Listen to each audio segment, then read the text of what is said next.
But first, and new at 5:30 tonight, school districts statewide, they are up against a strict timeline right now. There is a new law that requires them to install silent panic buttons in every school by the start of next school year. As WPTV News Channel 5's Megan McRoberts explains, some are concerned it'll take longer to get those systems up and running.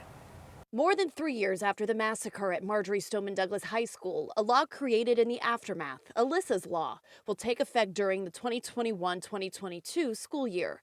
It requires schools to install panic buttons that directly alert law enforcement agencies of emergencies. And having these panic buttons will allow alerting of first responders sooner. Tony Montalto's daughter, Gina, was among those killed in the Parkland school shooting.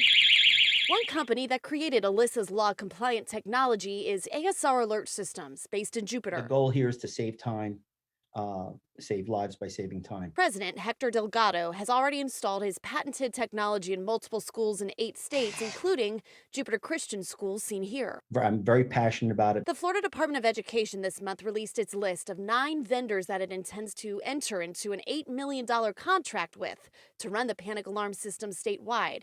Districts can select which company to negotiate with. Of course,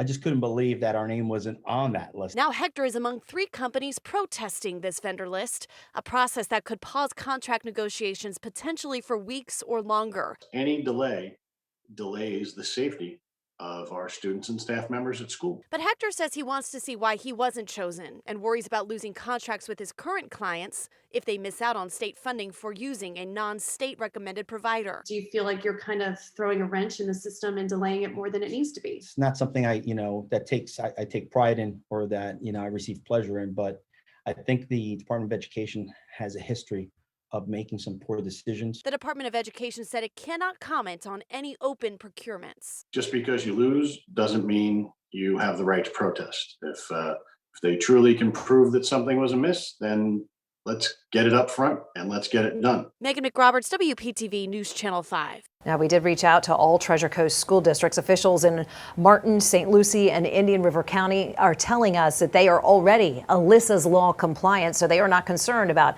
potential negotiation delays. We are still waiting to hear back from officials with Palm Beach and Okeechobee County schools.